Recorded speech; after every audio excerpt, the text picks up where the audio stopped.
Hello everyone, I'm Fede from Deiser and welcome to a new and the second episode from this video blog, this vlog that we decided to call the Deiser Connection. How you doing?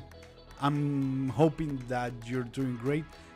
First things first, thank you very much for all the responses and all the suggestions and feedback that we received last week from our first video. It's really nice to see that this can be useful for the Atlassian community and for our Atlassian marketplace partners and for our colleagues. Yeah, we're really happy about that. Okay, so as we said last week, we're going to divide these videos into two parts, two sections, if you may. The first section is going to be some kind of news that happened not only in the Atlassian marketplace that we think that are relevant, but also for Atlassian products, or maybe some news about the other Atlassian marketplace partners.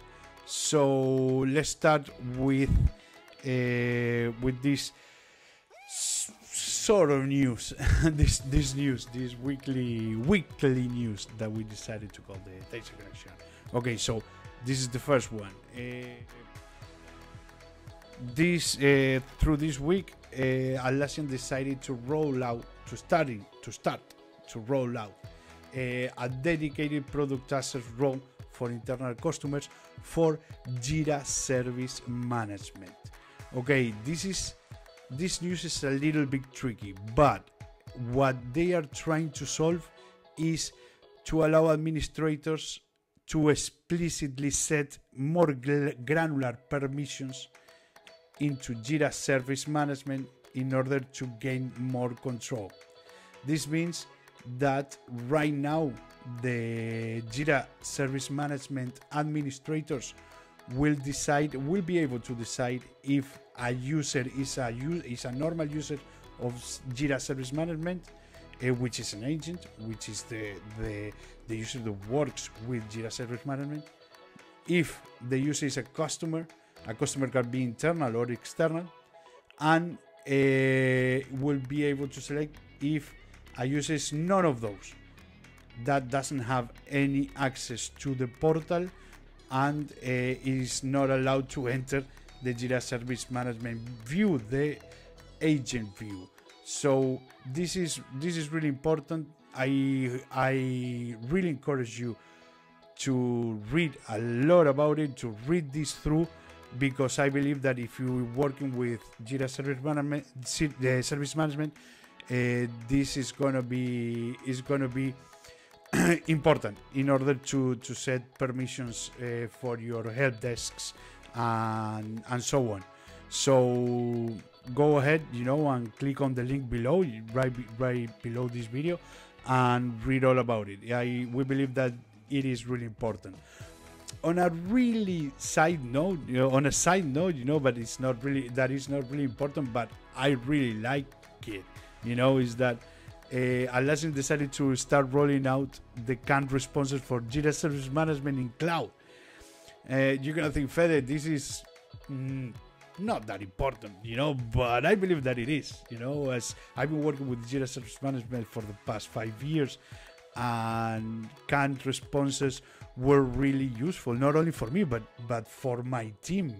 Maybe sometime they needed to back me up, at my work, and having canned responses for them to know what to answer in different situations was really useful. And for me, in order to don't write the same thing all over again, maybe change just a few phrases, just a few paragraphs, but it was a big help. And Atlassian rolling this out in Jira Service Management Cloud, it's good news for everyone. I think that is going to help a lot of people.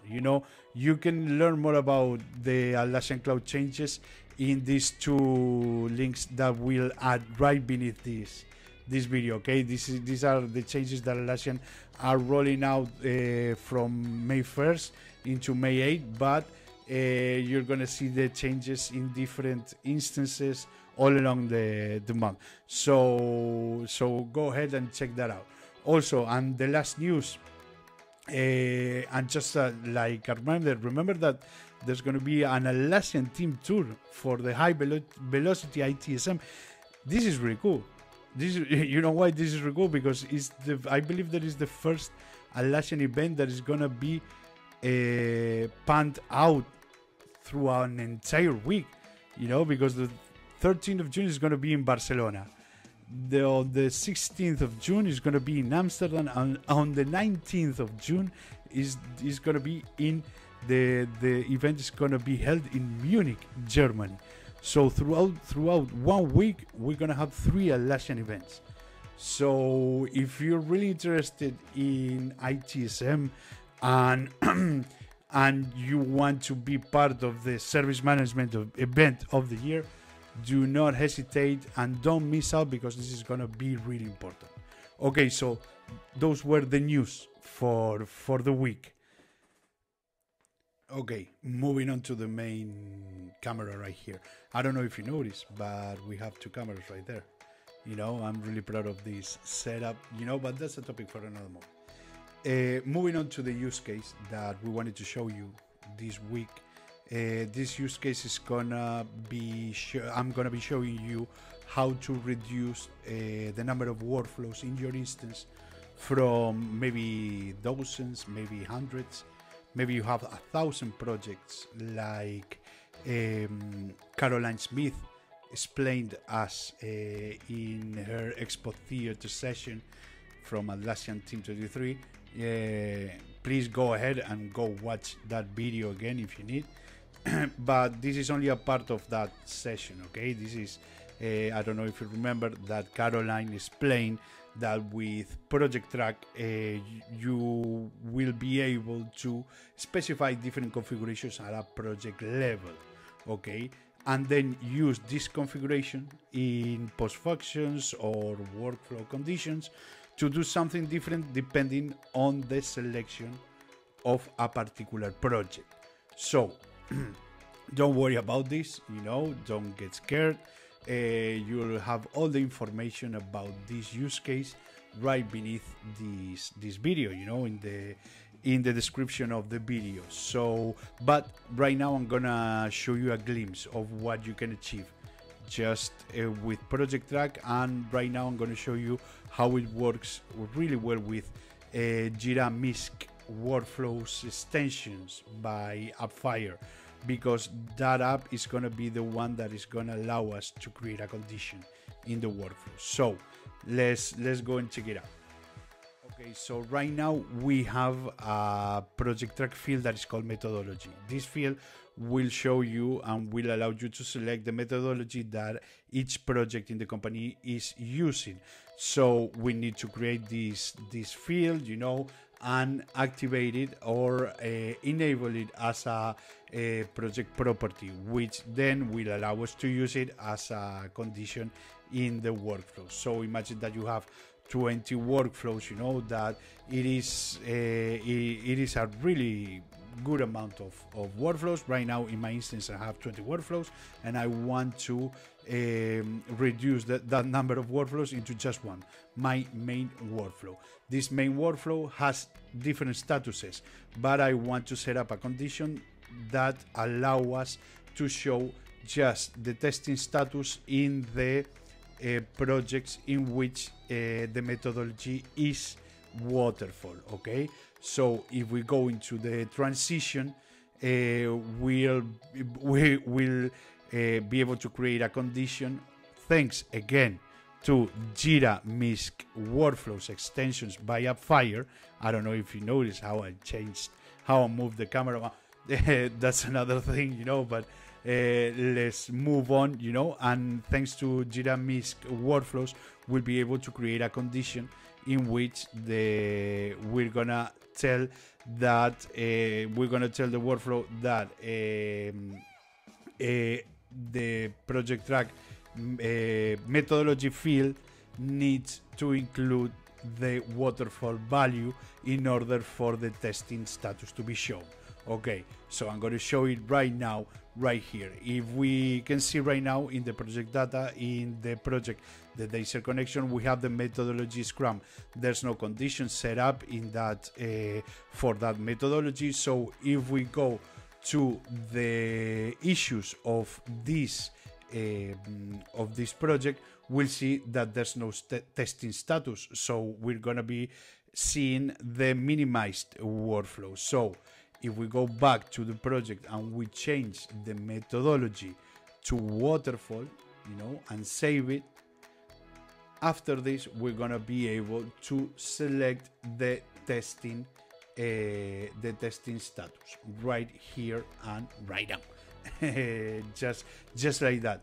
This is gonna be able for you to minimize the number of workflows, to set conditions in which you're going to be able to choose different statuses depending on the definition that each project manager or project leader, or maybe the agile coach asks the Jira administrator to set up in the workflows, so they can choose different statuses. This is pretty much it. This is fast, but remember, please, you'll have all the information right in the description of the video, so you can test it out by yourself. It is easy, and it is super powerful because it's gonna allow you to reduce the number of workflows. It's almost magic. It's amazing. It's really cool. Please, I suggest for you to try it out.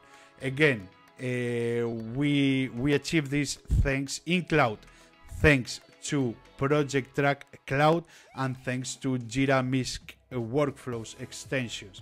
This is the app that allow us to create the conditions in the workflow. So if you need to review the video from Team 23, remember that it's called the Soul Survival and how Fidelity investments reduce Jira customizations by 99%. Okay, so that's pretty much it for the week. I hope that this is useful for you, and please let us know what you think about this use case. Maybe you have suggestions about what use case would you like us to showcase in our videos every week. So hope that you stay cool, hope you are good, so thank you very much for watching, and see you next week. Bye bye.